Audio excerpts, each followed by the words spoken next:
Доброе утро, Республика! Вы встречаете этот новый день вместе с нами. Это новый день на канале НВК Саха. Мы выходим в прямом эфире. В повторе вы нас можете видеть на канале Якутия-24 с 8 часов утра и на общественном телевидении России. Сегодня на календаре пятница, 6 декабря. В студии для вас сегодня работает Иван Луцкан. До конца года остается всего 25 дней. Сегодняшний день никак ничем в истории особо не был обозначен, но тем не менее по народным приметам сегодня отмечался День Митрофана. Предсказывали погоду на 6 июня. Какова погода сегодня, такова будет погода и летом, считали в старину. Если северный ветер и снег сегодня будет, то и летом северный ветер и дождь будет сопровождать почти все лето. В этот день в старину крестьяне праздновали становление санного пути по снегу и по льду. Кстати, ледовую переправу Хатас и Павла с грузоподъемностью увеличили до 5 тонн, поэтому машины такой грузоподъемностью теперь могут переправляться на ту сторону реки и обратно. Давайте поговорим о погоде, какова она установится сегодня на территории республики.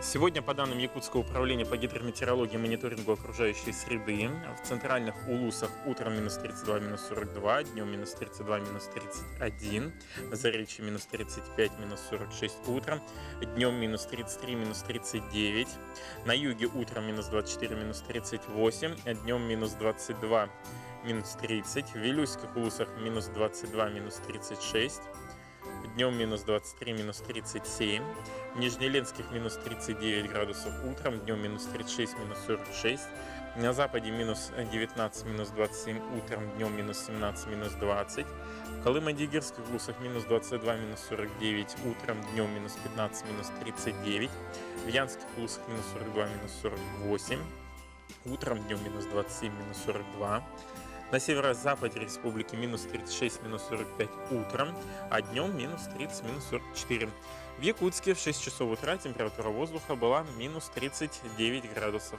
Атмосферное давление 756 миллиметров ртутного столба. Ветер северо-восточный будет дуть в течение дня 2-5 метров в секунду, скорость его будет. И днем ожидается минус 35, минус 37 градусов. Мы продолжаем наш эфир. Вот уже 14 лет сайт усыновите.ру помогает детям обрести новый дом. Родители веру в будущее. А опекунам и приемным родителям родительское счастье и новых членов семьи. За время работы этого сайта количество анкет в банке данных детей-сирот сократилось более чем на 100 тысяч детей. А мы вас знакомим с детишками, которые находятся в домах-интернатах непосредственно нашей республики благодаря поддержке Международного фонда «Дети Саха-Азия». И давайте познакомимся с ребятами.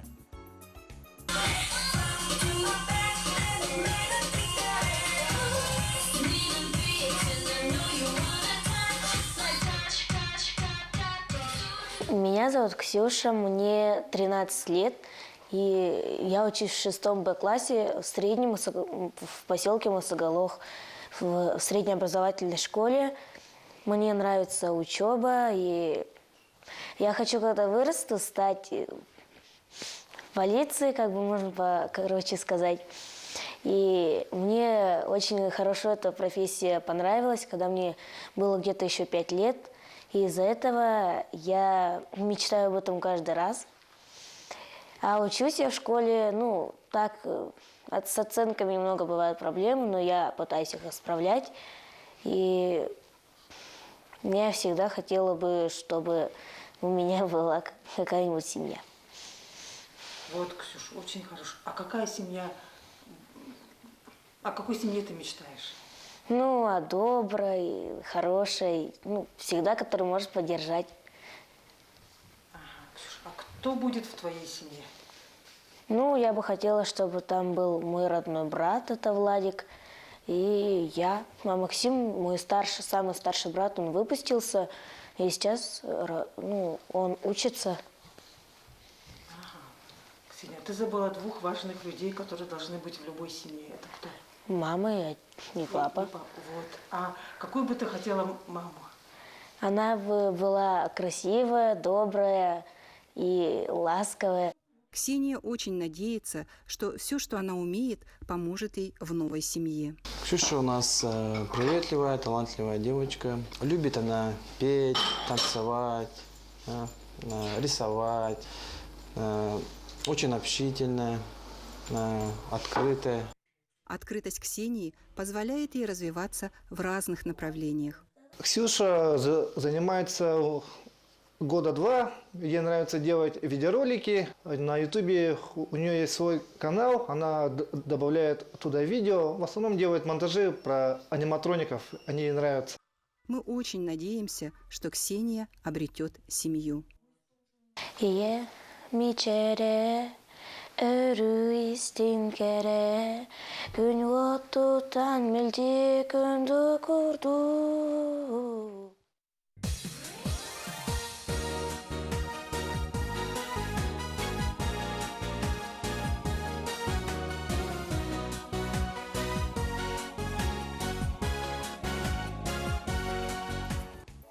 Доброе утро, мы продолжаем наш эфир. И у нас в студии сегодня интересные гости, которые прибыли к нам из солнечной Греции. Это господин Динос Салаянис, директор компании «Эго», одной из крупнейших производителей меховой одежды в мире. И Нургустановна Лукина, директор торгового дома «Сербике». Помогать нам в общении с Диносом будет Надежда Кимовна Ноева. Доброе утро. Доброе. Ну, наверное, первый вопрос гостю. Первый раз ли вы в Якутии и как часто здесь бывали? So is it your first time in Yes, Yakutsk? it's my first time in Yakutsk, Да, первый раз. visiting you. It's very nice. A little bit cold, but the people are warm. Ну, говорит, очень хорошо, немного холодно, но люди очень теплые. Ну, что помогает вам здесь согреваться? So what makes you feel warm in here? The hospitality. Гостеприимство. А с какой целью вы прибыли в Якутию? What is your goal of your visiting here? My visit here is, well, Yakutsk is a very important market for my company, for our company. Дело в том, что Якутск очень важный рынок для моей компании. And Serbeke is one of our most important clients. И So we came here to visit and see how everything takes place over here. Сербеке один из наших очень важных клиентов, и поэтому мы приехали для того, чтобы посетить их и посмотреть, как дела обстоят. А что удалось уже, может быть, попробовать из национальной кухни? Может быть, где-то уже читали о Якутии, и то, что сегодня минус 40, вас не смущает? So you have probably tried already some food, traditional food, and probably you went somewhere. Yes. And how do you find this weather? It's minus 40 today. It's manageable. Ну, можно жить. А что-нибудь из национальной кухни удалось? So what about the food? The food, it's very tasty. I don't remember exactly the names from the food that I tried, but we tried various things yesterday, and I was impressed. It's very nice food. Ну, very good quality. очень хорошая еда. И не могу вспомнить, как они называются, но очень вкусно было. Вчера мы поели очень много всего интересного. Динос, немного о компании, которую вы представляете, откуда вот компания произошла и чем она непосредственно занимается. So tell us about your company a little bit, when it started and stuff like that. Okay. So our company originally started in the United States. That's why I have this accent. Ну, вы знаете, в самом начале компания началась в Америке, поэтому у меня такой акцент It американский. started in 1988, and then in 1996, my father moved the company to Greece. 1988. 1988. В 1986 году и В Америке. Да, в Америке В началась. 96 we moved to. И в 96 году папа решил переехать в Грецию. And from then, we've been working with the Russian market closely. And from 2009, we've been working closely with Serbeke. И с тех пор, как переехали в Грецию, мы очень близко стали работать с российским рынком. И с 2009 года мы начали работать уже с торговым домом Сербеке. And also in the past 23-24 years that we've been in the market from Greece, we've become one of the most recognizable brand names coming from Greece, with Greek manufactured fur coats. И за последние 23-25 лет мы стали одним из самых известных производителей шуб в Греции, в мире. Ну, вот вы буквально в прошлом году вы были избраны президентом Ассоциации шубников Греции. Что это за ассоциация и какие у вас были полномочия? So last year we've heard that you were elected as the president of the association, of the Fur Association of Yes. Greece. And what are your how to say the responsibilities? So to say? My responsibilities, well, the important thing is to promote Greek fur because we're still a very small market compared to everything else, compared to all the rest that are made throughout the world.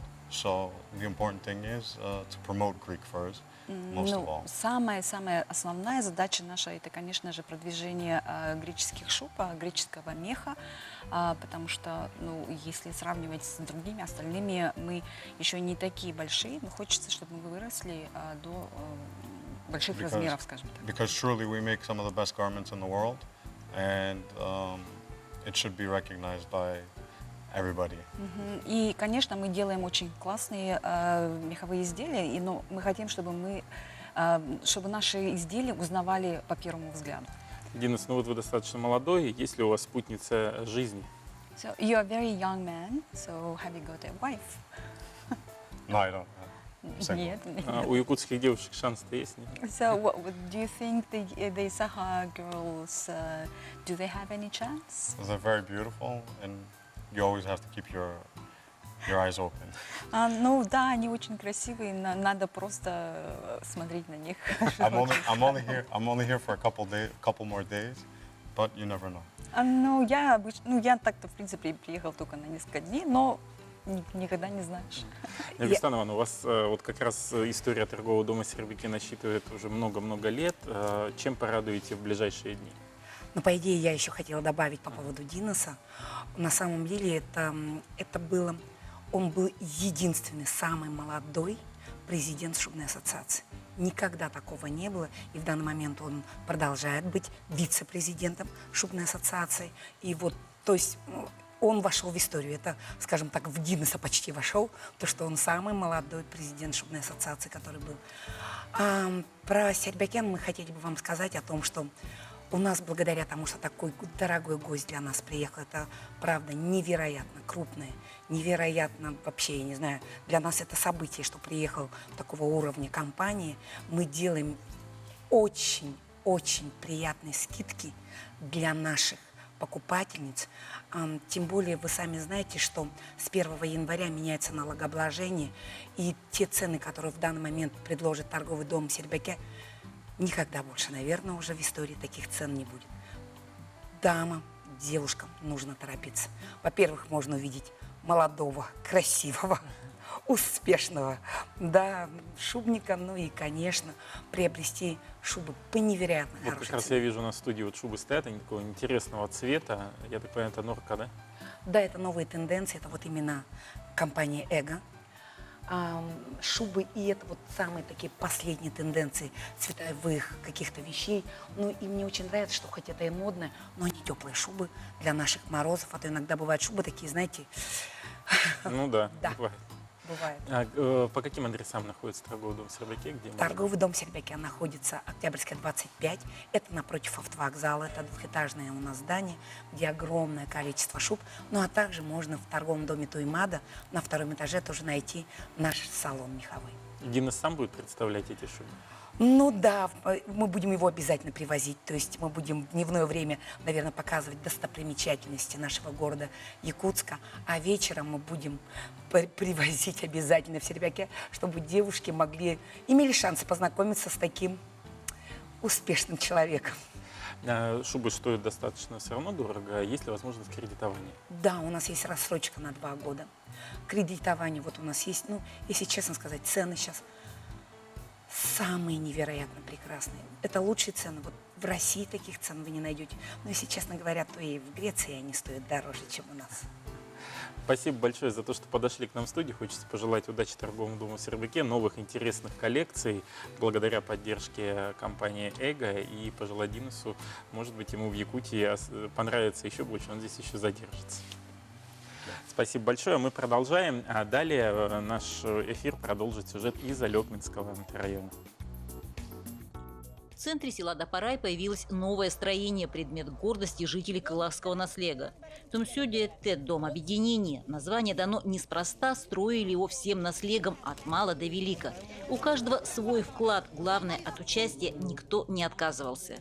Праздновали тоже все вместе, и вроде просторное здание едва вместило участников значимого события.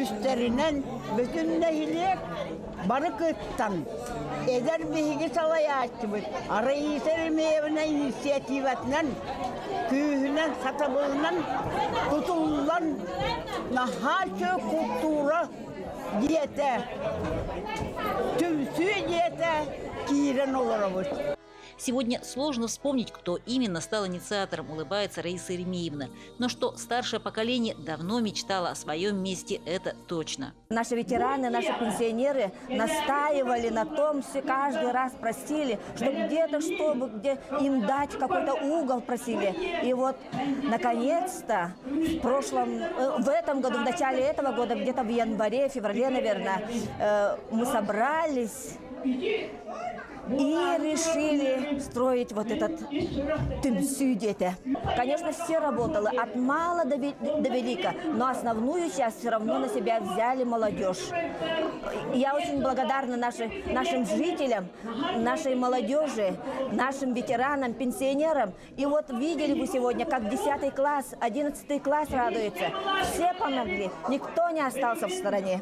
Кылахский наслег всегда славился своей богатой культурой, танцевальные номера, песни в исполнении самих жителей это подтвердило еще раз. Очень рада, что мы построили, наши дети, мои внуки тут тоже работали, мы сами тоже работали. Очень рада, что тут построено.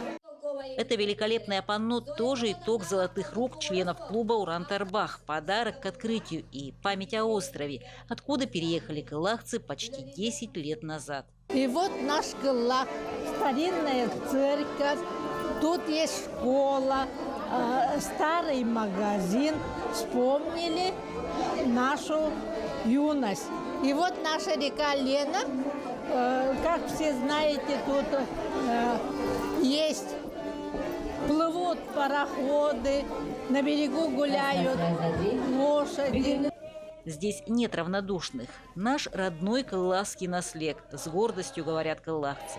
Здесь любят и чтят свой гимн, который для них не просто слова, а часть их самих.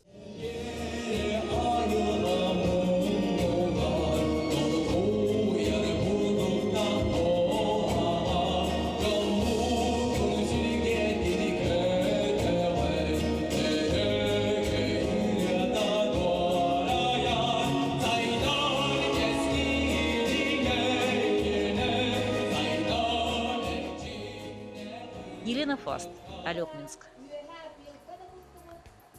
31 декабря в эфире национальной вещательной компании состоится традиционный праздничный эфир, в рамках которого мы постараемся вам подарить только самое хорошее новогоднее настроение. Мне выпала честь быть одним из соведущих этого праздничного эфира. Ну а в рамках этого эфира при покупке вот таких замечательных магнитиков Harris Hall вы можете стать участником розыгрыша призов. Какие призы ожидаются? Это 2 автомобиля Hyundai Solaris, мотоциклы Regal Moto, трактор Xintai, 11 айфоны, охотничье оружие, бытовая техника, ювелирные украшения, денежные призы по 50 и 100 тысяч рублей и многое другое. Эти магниты можно приобрести по адресу НВК Сахар Джинкидзе 48 на 1-м этаже. Кроме этого, для наших районов республики вы можете эти харисхальчики приобрести и в филиалах нашей компании. Адреса вы можете узнать в местных администрациях.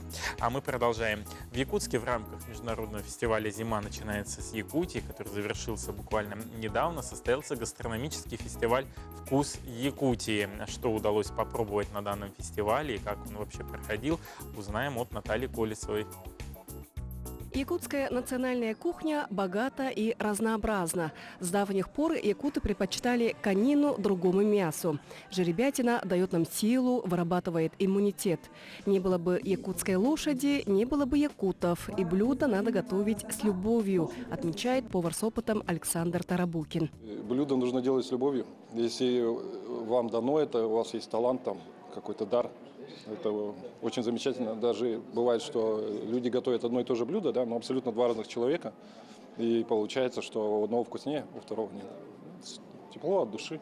Якутские продукты не только вкусны, но и очень полезны для здоровья. Может, поэтому якутской кухней так пристально интересуются иностранцы. Посол Республики Бенин в России Габриэль Качафа отмечает, что у Якутии есть то, чем можно удивить мир. Я впервые попробовал такие уникальные блюда.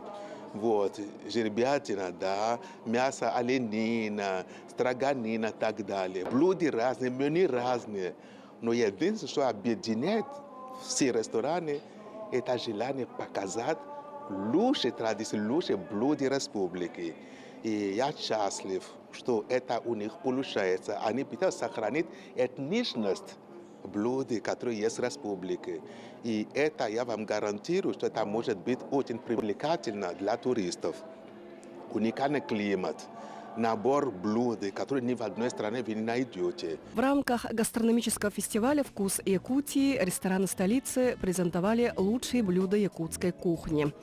Все блюда готовятся по старинным традиционным рецептам с применением современных технологий. Многие думают, на самом деле, что якутская кухня, она не многогранна, что она занимает всего несколько позиций, да?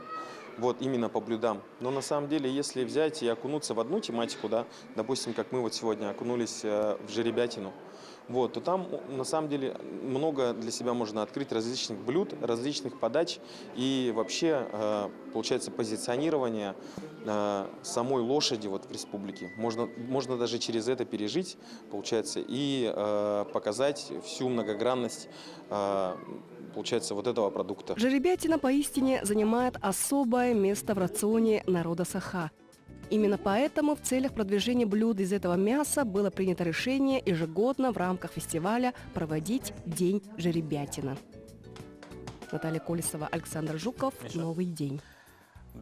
Доброе утро, мы продолжаем. Увидев такой сюжет, аж слюнки потекли, поэтому приятного аппетита всем тем, кто сейчас завтракает и отправляется на работу. Удачного рабочего дня. А мы продолжаем наш эфир с гостем в нашей студии. Это Михаил Лукин. Он является администратором муниципального проектного офиса по цифровизации городского хозяйства «Умный город». Доброе утро, Миша. Доброе утро. Расскажи немного, вот что это за проектный офис «Умный город» и на что он направлен в первую очередь.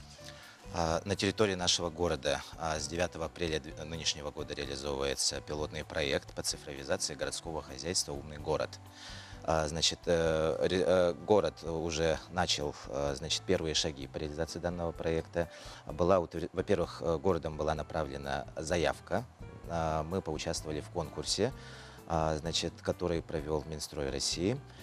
Значит, и как раз 9 апреля были подведены итоги данного конкурса и было подписано соглашение о включении нашего города в состав пилотных городов Минстроя России в рамках данного проекта. Сам проект, он реализовывается в рамках двух национальных проектов. Это, значит, национальный проект, который курирует как раз Министерство строительства и жилищно-коммунального хозяйства Российской Федерации, жилье и городская комфортная среда. И кроме того, в рамках проекта, значит, цифровая экономика. Значит, сам проект, он имеет статус ведомственного проекта, то есть он содержит мероприятия, которые содержатся в рамках двух национальных проектов. И кроме того, значит, на территориях пилотных городов реализовываются дорожные карты, которые адаптированы под каждый город. Значит, в рамках данного проекта на текущий момент у нас на территории Российской Федерации уже 76 городов. И город Якутск, он является одним из тех городов, которые вошли в число первых городов-пилотов. Ну вот в рамках той политики, которую проводит и глава нашей республики Александр Сергеевич Николаев по цифровизации экономики, надо отметить, что, я так понимаю, вот и то, что мы видели на экране, да, это получается, ну, своего рода управление не только городом, а еще и своим и личным там имуществом где-то, да, когда мы точно знаем, где случился пожар, тут же сигнал автоматически передается, да, там, возможно, коммуналка вся автоматически считывается. Правильно ли я понимаю? Или, может быть, это что-то другое?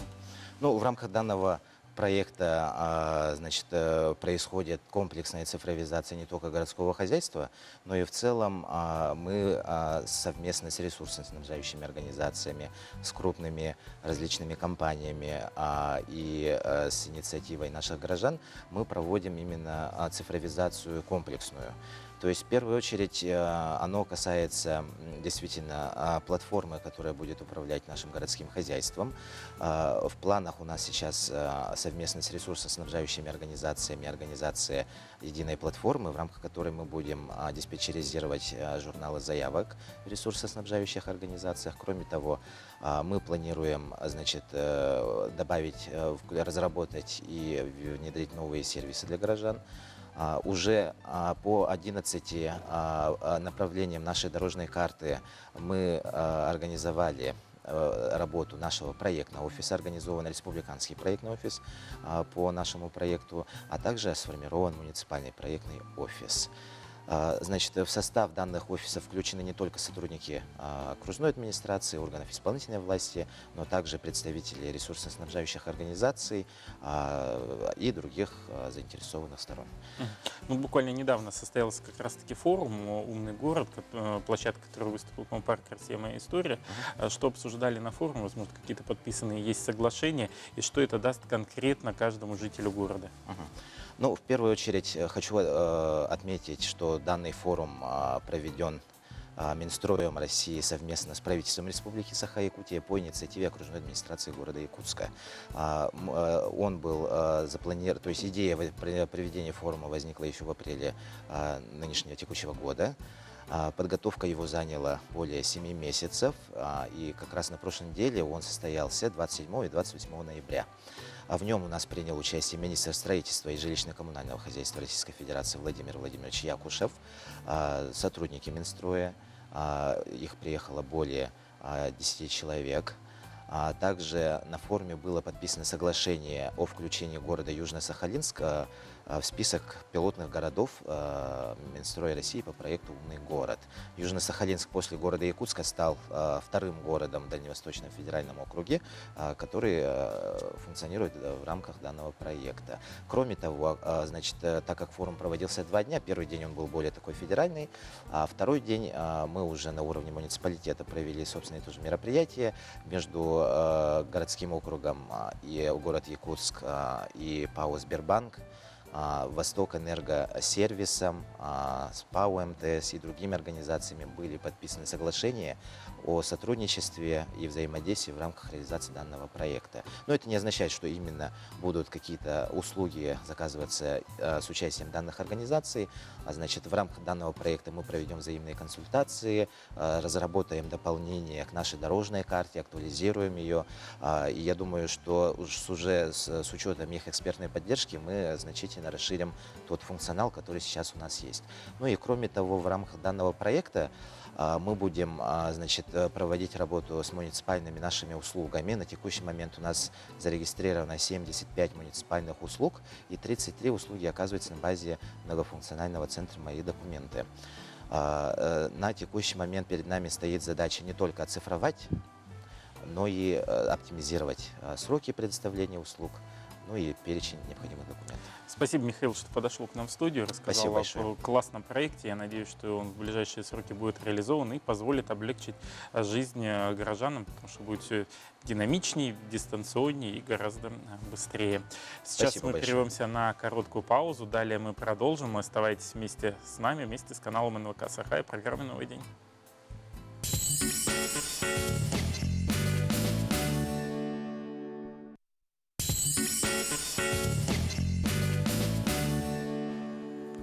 Доброе утро, мы продолжаем наш эфир. Я напоминаю, что сегодня пятница, 6 декабря на календаре. Всем хорошего настроения, потому что сегодня пятница. Как она может не радовать, потому что впереди ждут долгожданные выходные. Ну а теперь слово информационной службе нашего канала. Новости.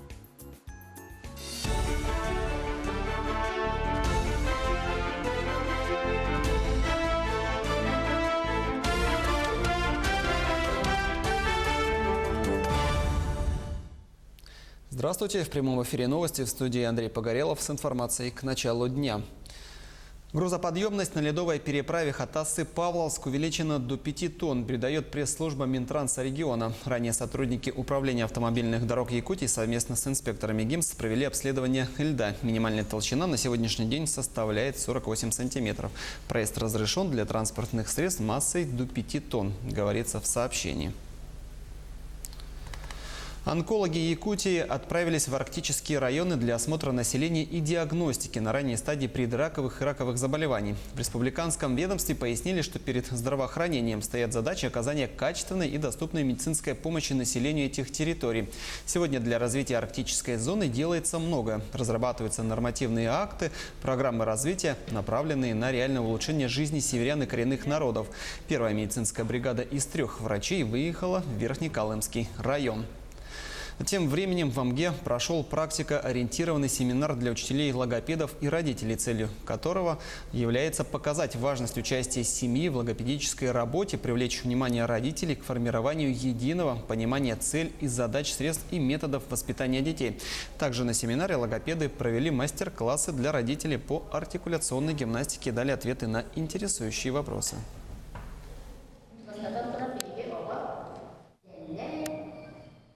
Целью обучающего семинара показать важность участия родителей в логопедической работе. Сегодня мы на семинаре обозначили этапы работы именно в домашних условиях. Научили родителей правильно использовать технологию упражнения по артикуляции. Для ликвидации очередей в детские сады республики привлекут индивидуальных предпринимателей. Их силами должны открыть более 1700 мест. В этом году по Якутии в общей сложности должны ввести 24 дошкольных учреждения, почти на 2800 мест, в том числе около 1200 для детей в возрасте до 3 лет. Также в муниципальных садах ведется работа по организации вариативных форм, таких как группа кратковременного пребывания, семейные группы и другие группы. В подобной форме планируют охватить около 100 детей дошкольного возраста. Первый за последние 30 лет коровник появился в Ленском районе селе Беченча. Новоселами стали животные кооператива «Артык». Современный объект был построен благодаря финансовой поддержке местной администрации. Из казны было выделено 7,5 миллионов рублей, а также затрачены бюджетные кредитные средства в размере 15 миллионов. Еще 21 миллион на строительство сельхозобъекта выделили из бюджета республики. Беченчинский коровник стал 10-м в регионе. Такую практику планируют продолжить в последующем. Ленский район при поддержке главы намерен развивать не только производство молочной продукции, но и мясной. На следующий год планируется увеличить финансирование за счет местного бюджета до 60 миллионов рублей. И мы надеемся, что в будущем вот такие организации, такие комплексы по Ленскому району, именно где сосредоточены точки роста сельхозпроизводства, еще будут строиться. И политика главы республики Айсена Сергеевича Николаева и правительства республики, она подтверждает вот эту линию. Оркестр жизни. Презентация сборника песен на стихи народного писателя Якутии Семена Руфова прошла в Национальной библиотеке республики. Книга издана Фондом увековечения памяти народного писателя и его супруги. Наследники собрали более 100 песен композиторов и мелодистов разных лет со всей республики. Основой работы послужила тонкая папка с собранными Семеном Руфовым старых газетных вырезок, рукописных нот и копий песен. Дети писателя передали часть книг в Национальную библиотеку для того, чтобы распространить ее по районным библиотекам Якутии. Вначале это была маленькая папка из 40 с лишним книг. И вот видите, когда мы собрали, благодаря нашей национальной библиотеке, мы здесь очень много работали, ходили в архивах, да, мы собрали 104 книги. Каждый человек может найти вот в этой книге отклик, можно сказать, своей души. Песенник, он вышел тиражом 1500 экземпляров, часть которых мы подарили Национальной библиотеке Республики Саха-Якутия, и она распространила их по всем улусным библиотекам.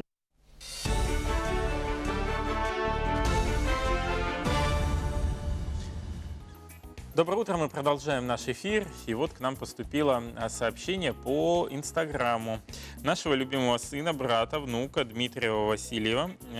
Поздравляем с днем рождения. Желаем счастья, крепкого здоровья, успехов в учебе. Мы все тебя очень сильно любим, крепко целуем. С пожеланиями мама, папа, бабушка Аграфена Гаврильевна, дедушка Роман Васильевич, сестры Виолетта и Агра. Так что, Дмитрий Василий, тебя с днем рождения. Поздравляют все твои родственники. Сейчас продолжим с нашей постоянной рубрикой «Вакансии». Что же нам представляет Центр занятости населения города Якутска? Внимание на экран. Требуется пищевой технолог, наличие диплома, опыт работы от 3 лет, ответственность исполнительная, зарплата 90 тысяч рублей.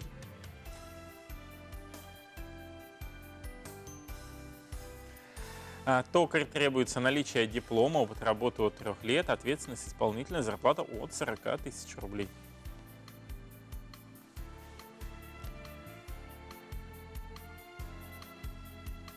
Уборщик производственных и служебных помещений, без предъявления требований к стажу и образованию, без вредных привычек. Главное, чтобы был претендент, зарплата от 28 тысяч рублей.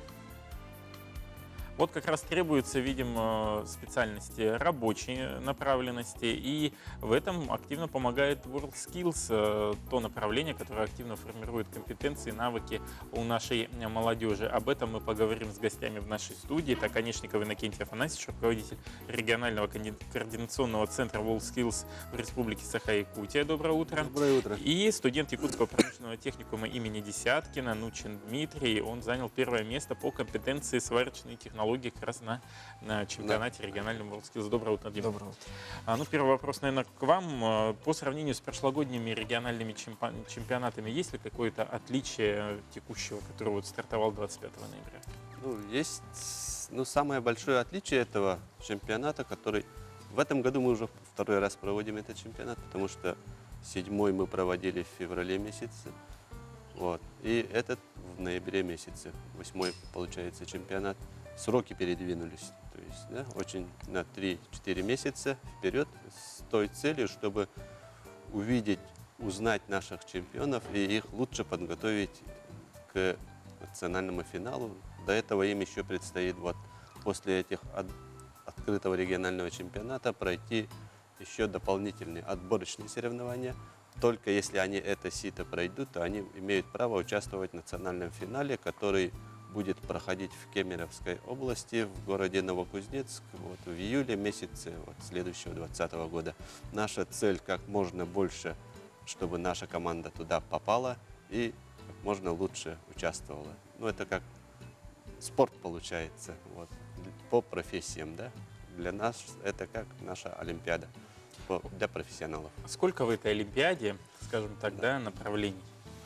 Направлений сейчас вот по возрастным категориям 3 линейки у нас. Это до 16 лет, это в основном называются они WorldSkills юниоры, и это в основном школьники до 16 лет. Да? От 16 до 22 лет это молодые профессионалы, это как раз в основном молодые работники, либо студенты профессиональных образовательных организаций. И самое старшее это 50+, навыки мудрых называется, это люди старше 50 лет, тоже пробуют свои силы, передают свой опыт. После того, как ребята и уже взрослые приняли участие вот в региональных чемпионатах, и какие они места должны занять, чтобы, допустим, куда-то дальше? Ну, куда-то дальше идти, обязательно надо быть первым. Только первым? Да, это очень строго, у нас конкуренция очень большая. Так, и вот первые места идут защищать вот честь республики. Планируется, что вот 110 ребят у нас будет сборная нашей республики для дальнейшего участия. А в чем обычно вот сильны наши участники? Наши участники по прошлому году, если судить, то это вот, традиционно наши это ювелирное дело, да, огранка алмазов, плюс еще художественные направления, графический дизайн, вот такие направления. Кроме этого, самые массовые же есть профессии, где практически сейчас вот мы конкурируем внутри России со всеми регионами. Нет региона, который в WorldSkills не участвует. Да? Все 85 регионов. И представь, все 85 регионов, например, по-любому готовят сварщиков. Да? И чтобы пробиться даже в финал, очень жестокая конкуренция там. Ну вот как раз Дима участвовал по направлению сварка. Было ли сложно и какие этапы ты проходил? Ну, было сложно. Готовился. Ну, на подготовку был месяц.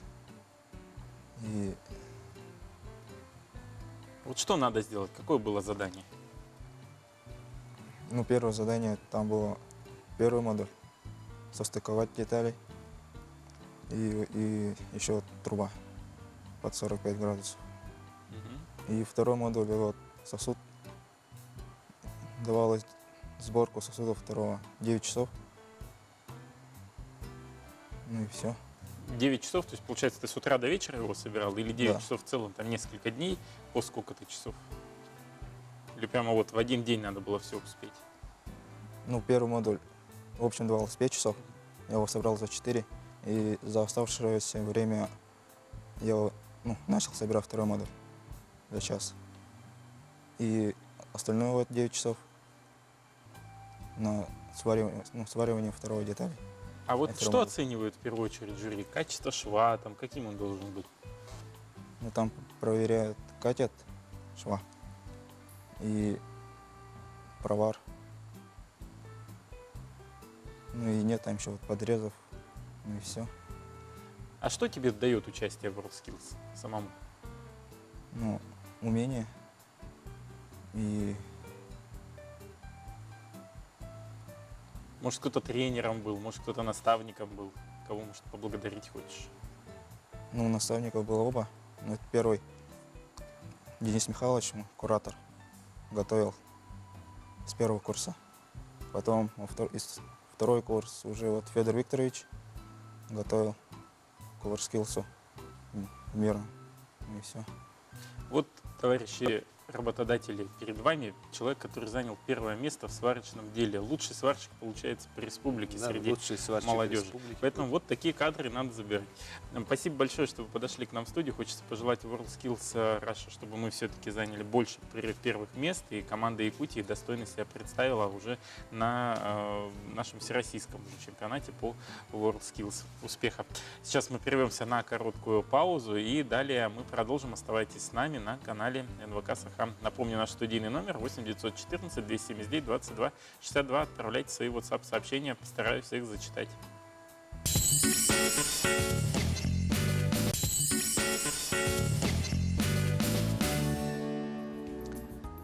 Доброе утро, мы продолжаем наш эфир, и настало время поговорить о погоде на день сегодняшний. Сегодня в центральных Улусах, по данным Якутского управления по гидрометеорологии и мониторингу окружающей среды, ожидается днем минус 32, минус 31 градус. В Заречье днем минус 33, минус 39. На юге республики минус 22, минус 30 градусов. В Вилюйских Улусах минус 23, минус 37. В Нижнеленских Улусах минус 36, минус 46 градусов. На западе республики минус 17, минус 20. В Колымо-Индигирских Улусах минус 15, минус 39. В Янских минус 27, минус 42. На северо-западе республики сегодня днем ожидается минус 30, минус 44. В Якутске в 6 утра температура воздуха составила минус 39 градусов. Атмосферное давление 756 миллиметров ртутного столба. Ветер северо-восточный 2,5 метров в секунду. Днем ожидается минус 35, минус 37 градусов. Знаете, когда сегодня утром отправлялся на работу, дул такой ветерок очень неприятненький, а табло в некоторых местах даже показывало минус 40, а не было тумана. Ну, вывод делайте сами, одевайтесь теплее. А мы продолжим наш эфир. У нас мы подготовили такую небольшую подборку новостей под названием «Коротко о главном», что произошло за последнее время. Вашему вниманию. В В Якутию с рабочим визитом прибыл министр спорта страны Павел Колобков. В рамках визита федеральный чиновник посетил Чурапчинский институт физкультуры и спорта. В планах осмотр строящихся, а также имеющихся спортивных объектов. Кроме того, запланировано заключение соглашения между Якутией и Минспортом страны. Заработала новогодняя почта для писем Деду Морозу в отделениях почты. Опустить письмо с желанием в специально оформленный почтовый ящик можно с 1 декабря и до конца новогодних праздников. Чтобы письмо точно попало к волшебному адресату, необходимо правильно заполнить адресные строки на конверте. В Якутске пройдет открытый республиканский фестиваль по древним тюркским играм Тогус Тюр Онюта. Участие сможет принять любой желающий старше 11 лет. Пройдут мастер-классы и показательные выступления делегаций Казахстана, Киргизии и Республики Алтай.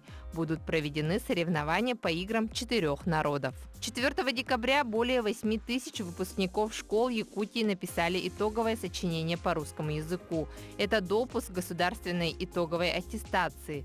Получившие неудовлетворительный результат, не явившиеся или не завершившие его написание по уважительным причинам, смогут написать сочинение в дополнительные сроки 5 февраля и 6 мая следующего года. В Покровской звероферме начали разводить соболей. 300 животных завезли из Иркутской области для организации клеточного соболеводства. По словам опытных соболеводов, первый приплод можно ожидать по истечении 3 лет. В зарубежном интернет-издании Landscape Magazine вышло интервью с художницей Августиной Катриной Трофимовой, родом из Алайховского улуса. Девушка рассказала о своем непростом детстве, творчестве и часто встречающихся образах в ее картинах. Вот такие хорошие, интересные новости мы только что с вами могли наблюдать. Много позитивных и доброжелательных новостей в пятницу. Это же ведь здорово. 31 декабря в эфире НВК пройдет традиционный праздничный новогодний эфир, в рамках которого состоится розыгрыш призов. Призы классные. Это Hyundai Solaris, 2 автомобиля будут разыгрываться, ружья, далее бытовая техника, ювелирные украшения, а также денежные призы 50 и 100 тысяч рублей. Вот для этого нужно купить вот такие рысхальчики в офисах НВК Саха по Орджоникидзе 48 или филиалах компании в районах республики. Они продаются, и тогда вы сможете стать участником данного розыгрыша и получить, возможно, заветный ценный приз. А мы продолжаем. Ребенку после перенесения острых заболеваний, безусловно, нужен период реабилитации. Это касается и травм, возможно, перенесенных каких-либо операций. И этому способствует не только медикаментозная терапия, еще способствует массаж, к примеру, и так называемое физиолечение. Что к этому относится и как получать физиопроцедуры, раскроет наш следующий сюжет. Наша республика по своему географическому расположению обладает своеобразным климатом. Это вечная мерзлота, низкая влажность воздуха, суровая продолжительная зима, колоссальные суточные и сезонные перепады температур воздуха, из-за чего прежде всего часто болеют дети. Дети, как вы знаете, пошли в садик 3 года. Это частые простудные заболевания, которые это ОРВИ, назофарингиты. Чаще обращаются с ними. Это дети 3-4 лет. Для полного выздоровления после перенесенных заболеваний педиатр или узкий специалист, согласно показаниям, возрасту, состоянию и личным особенностям вашего ребенка, выберет тот или иной комплекс восстановительных процедур, который сможет пройти малыш. Наше отделение ориентировано на работу с детьми, начиная с 3 месяцев до 18 лет, где мы оказываем профильную помощь по ортопедии, травматологии, неврологии и часто болеющим детям. В нашем отделении детям проводятся также массаж и физиопроцедуры. Специалисты отделения восстановительной терапии и реабилитации детей помогают детскому организму гармонично развиваться или быстрее восстановиться после перенесенных заболеваний или травм. К врачам обращаются не только за получением реабилитационного лечения, но и за консультациями. Дома это по возможности не хватать ребенка с садика, не садить его в машину и не бежать скорее домой, а проще до садика пройтись по улице и после садика пройти, чтобы ребенок подышал, не только находясь в саду, но и был свежий воздух, и чтобы у него постоянно был контакт с окружающей агрессивной средой. Если контакт получается постоянный, организм ребенка потихоньку приспосабливается и в будущем лучше все это переносит. Не нужно ребенка постоянно прятать и укутывать, желательно обязательно проветривание помещений, потому что чем больше создаются большие тепличных условий и оберегания, тем больше ребенок подвержен любым вирусным заболеваниям. Сочетание применения всех методов лечения позволяет создавать эффективные программы для комплексной реабилитации, профилактики заболеваний и общего оздоровления детей. Специалисты также научат родителей тем или иным техникам, которые они могут практиковать с ребенком ежедневно. Мы продолжаем наш эфир. У нас в студии гость Нелли Юрьевна Наумова, заместитель директора по учебно-воспитательной работе детской школы искусств города Якутска. Доброе утро, Нелли Юрьевна. У вас предстоит день рождения у школы искусств. Сколько лет исполняется? Школе искусств исполняется в этом году 45. Школа была открыта в 1974 году. Тогда она распахнула двери для юных музыкантов. И дети обучались только всего лишь на 3 инструментах. Это фортепиано, баян и скрипка. И первых учеников было в школе около 60 человек. Сейчас, конечно, школа растет, развивается. И за 45 лет у нас сейчас уже 9 отделений, на которых дети могут обучаться игре на фортепиано. Отделение народные инструменты – это баян, аккордеон, домбра, балалайка, гитара.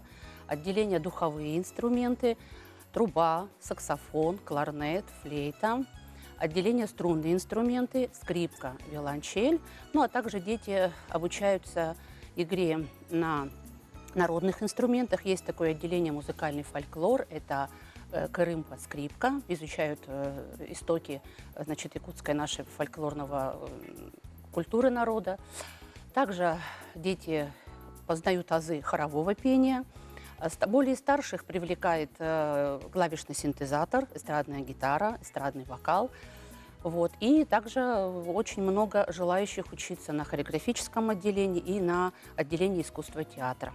А сколько сейчас вообще ребят в детской школе искусств? Сейчас в школе 787 учащихся и работает 60 преподавателей основного состава, которые вот преподают азы юным музыкантам практически по всем видам искусства.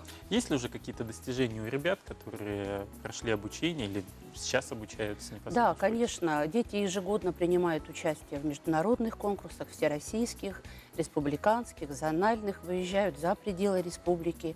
В прошлом году побывали в Казахстане, в странах России, там в Москве, в Петербурге. Вот буквально недавно совсем у нас вернулся ансамбль «Вокальные искорки», которые стали лауреатом 3-й премии в городе Москва. И так практически ежегодно всегда очень много конкурсов, около, наверное, 50 в год, на всех отделениях. Это и ансамблевые, и оркестровые, и хоровые, и, естественно, музыканты, играющие соло. Все становятся и принимают участие в различных конкурсах. Да, вот я вот как раз смотрю те фотографии, которые у нас на наших экранах, и возникает сразу же вопрос, вот с 1974 года история 45 лет насчитывает, возможно, вы уже подготовили какие-то мероприятия, чествование ветерана, вот что будет в программе, может, вы кого-то хотите пригласить? Да, конечно. У нас весь год продолжалась подготовка к нашему юбилейному концерту. Их у нас сейчас 3. Это мы приглашаем, конечно, всех жителей города, всех гостей, наших родителей, наших ветеранов. В субботу, воскресенье, прошу прощения, 8 декабря в 13:00 у нас концерт к 15-летию республиканского знаменитого нашего ансамбля хореографического «Т-Тим», вот, который был известен у нас очень давно, 15 лет «Т-Тим», руководитель Осипова Сардана Романовна, вот будет юбилейный концерт. Затем в четверг, 12 декабря, 18:00 у нас концерт «Музыка длиной в жизнь». Это концерт преподавателей и наших бывших выпускников, те, которые продолжили образование в области культуры и искусства. И сейчас кто-то играет в Государственной филармонии, кто-то в театре, в различных оркестрах, ансамблях и так далее. Вот. И самый большой, последний, заключительный наш концерт – это 14 декабря в 13:00, уже большой праздничный концерт, который в основном, конечно, будут наши ученики лучшие принимать участие и преподаватели. У вас есть возможность поздравить коллег с наступающим праздником? Я, конечно, хочу от имени директора школы Лас Ирины Петровны, от себя лично, от всей администрации поздравить наш коллектив с юбилейной датой. Это всего лишь как будто бы небольшой шаг до нашего золотого юбилея. Я думаю, что 5 лет у нас пролетит в темпе преста. Вот. И всем пожелать творческих успехов, вдохновения, новых проектов, конечно, участия в различных конкурсах, очередных побед. И, конечно, здоровье самое главное. Спасибо, мы присоединяемся к этим поздравлениям. И у нас в студии еще есть ребята, как раз воспитанники данной школы, учащиеся 7 класса отделения «Народные инструменты» Владислав Каноненко и Анна Сивцева. И они подготовили для нас музыкальный подарок.